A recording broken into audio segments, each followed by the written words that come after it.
Measures of spread and position. So here we are going to look at the range and the interquartile range.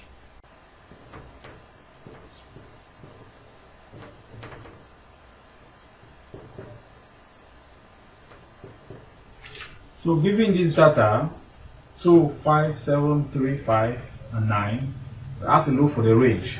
How do we get the range? We look for the smallest value. Here is 2, and the largest value or the highest value here is 9. So our range here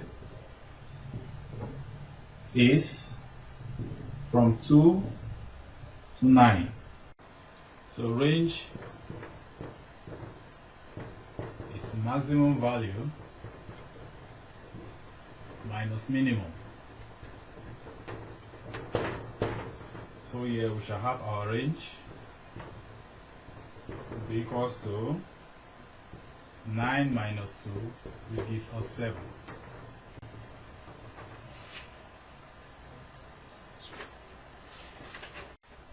Let's say we are given this other data here. 17, 20, 21, 18, 19, 14 and 13. How to look for the range? What is the least value there? 30. The largest value, 21. So our range there starts from 13 and ends at 21.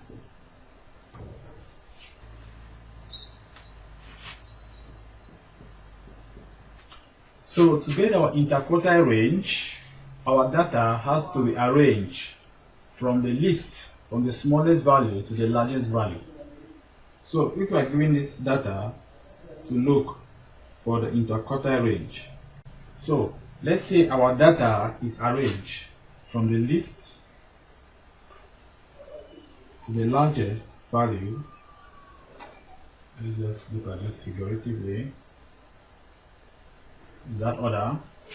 So now we have to divide this our data into 4 parts. So this is the lower quartile, which we call Q1. This is the middle quartile, which we call Q2, and this is the upper quartile, which we call Q3. So this is divided into 4 parts. What do we see here? We find here that our lower quartile divides the data in at the 25th position. So if we say this our scale is from 100, our lower quartile divides the data at the 25th position. 25th position, that is 1/4. So this here divides it in the middle, which is half, or 2/4, which is half, and then this divides it at the 3/4. So to get our interquartile range, we have to understand that the data is divided into 4 equal parts. So now let's take an example.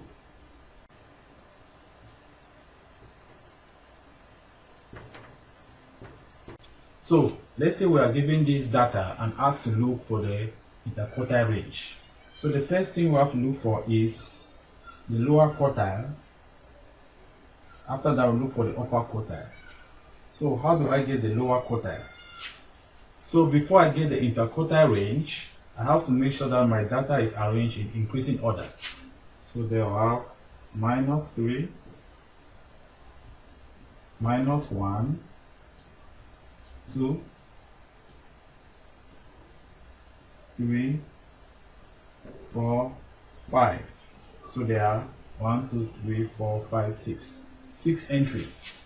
So to get position of lower quartile, position of Q1, I'll have 1/4 times n plus 1. This will give me 1/4 of n. 1, 2, 3, 4, 5, 6. 1/4 of 6 plus 1. So this is equal to 1/4 times 7, this will be 1.75. The data at the 1.75 position. So how do I get that from here? So I'll see that I'll have minus 3. So the data at the first position here, what is it? So this tells me that I'll have the data at the first position, which is minus 3. So cure 1 now will be minus 3 plus 0.75 plus the gap between minus 3 and minus 1, which is 2. So this will be equals to 3 plus minus 3 plus 1.5, which will be equals to minus 1.5, which lies there.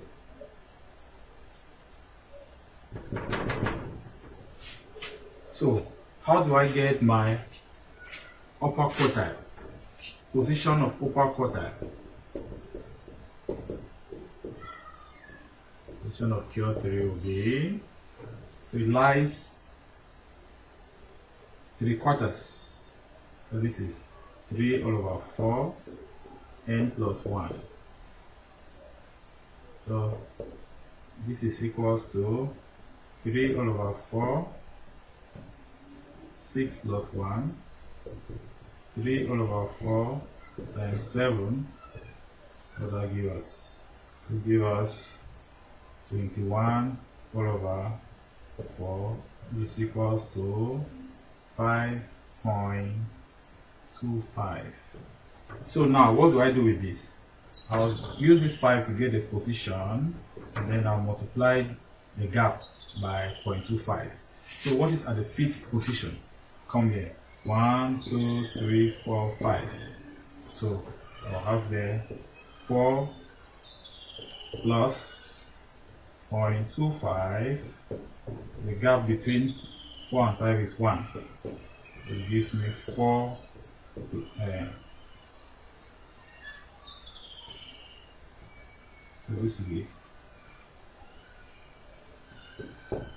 So this is equal to 4 plus 0.25, which is equal to 4.5. 4.25. So if I come back here, I'll say interquartile range. The interquartile range will be minus 1.5 to 4.25. So our interquartile range will be 4.5 minus 2.75, which will be equals to 1.75.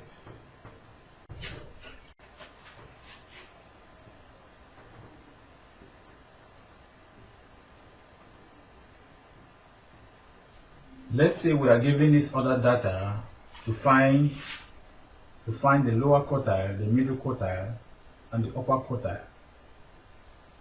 So the first thing to do is to arrange the data in increasing order. So here I'll have 10 3 times, 15, 20, 20, 25, 50, 50, 60. Okay. So after arranging the data in increasing order, I now have to look at the position of the first quartile or the lower quartile. So position of lower quartile, Q1. What would that be? So this gives me 1/4 n plus 1. So this is 1/4. How many terms are there? There are 10 terms. So this is 10 plus 1. This is 11, which will be equals to 2.25. 2.75. So what do I do with this 2.75? This tells me that I will have my data after the second value and found between, and I get the distance between these two terms and multiply by 0.75. So what does that mean? I'll have there, so Q1 will be equals to 10 plus 0.75 times the distance between that, which is 0. So my Q1 here is equals to 10. How do I get Q2? Position of Q2. This will be half times n plus 1. This is half of 11 because our n there is equal to 10. So this is 5.5. What do I do with this 5.5? This is Q2 then now will be at the fifth position. What do I have at the fifth position? So 1, 2, 3, 4, 5, which is 20 plus 0.5 times the gap in the next term. The next term there is 20. So our gap there is 0. This gives me 20.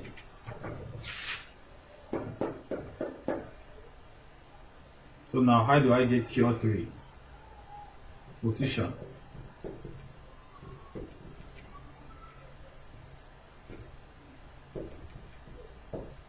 of Q3 will be 3 all over 4 n plus 1. 3 all over 4 10 plus 1.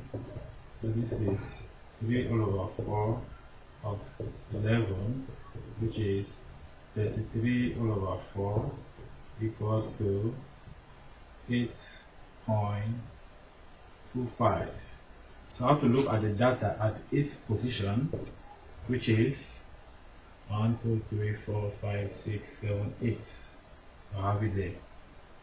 So Q3 will be 50 plus 0.25 times, what is the gap there between the next number?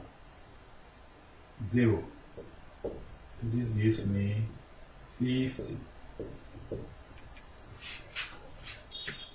So now, if I'm asked to look for the interquartile range will be equal to from 10 to 50. That's my interquartile range. So interquartile range will be Q3 minus Q1. That is the upper quartile minus the lower quartile. We shall have 50 minus 10, which gives us 40. How do we get the semi-interquartile range?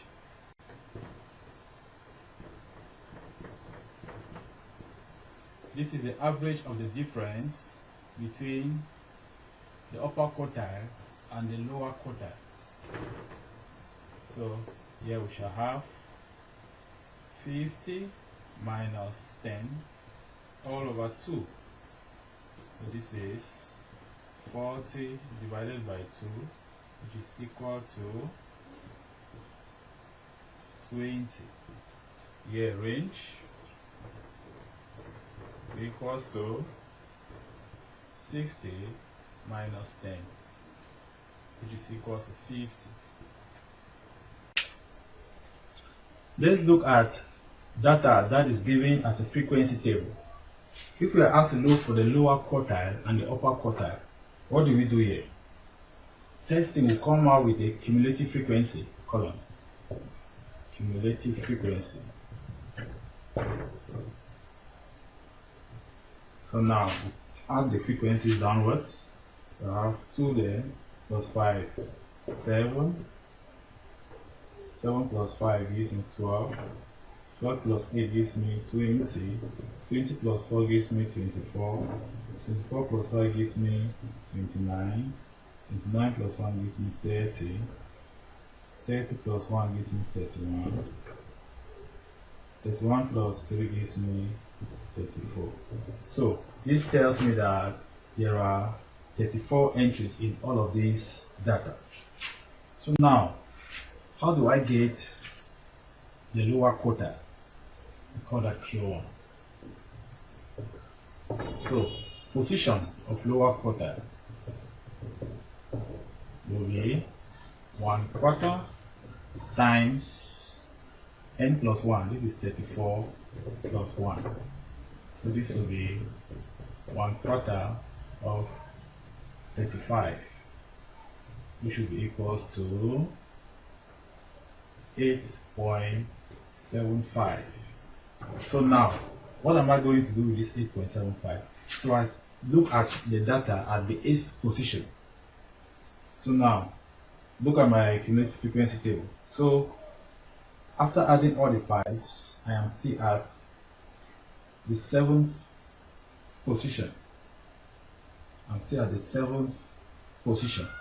So the 8th position will lie at 11. So I'll have there 11 plus 0.75. So you find here that the 8th and the 9th data are on 11.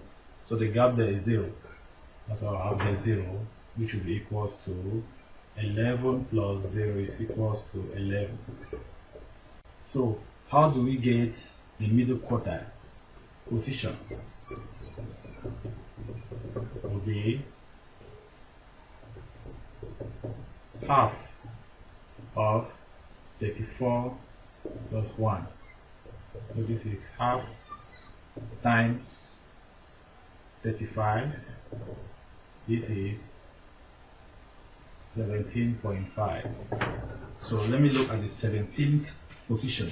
The 17th position lies here, because after adding all the 11, we are at the 12th position. So when we add up all the 12s, we'll be at the 20th position. So now our 17 and 18 entry are on 12. So there I'll have Q2 will be equal to 12 plus 0.5 times 0, because the 17 and 18 terms are 12. So this will give me 12 plus 0, which is equals to 12. So let's get the upper quartile position. Here 3 all over 4, 34 plus 1. So this is 3 all over 4 times 35. Is equals to, this is 105 divided by 4, which is equals to 26.25. So now I have the data at the 26th position. So here 24 after adding all the 13. So the 26th will be somewhere there. So now I'll have Q3, which will be equals to 14 plus 0.25 times, find here that the 26th and the 27th data are 14. So this will give us times 0, because 14 minus 14 0. So this is 14 plus 0 equals to 14. So now from this cumulative frequency table, our interquartile range will be from 11 to 14.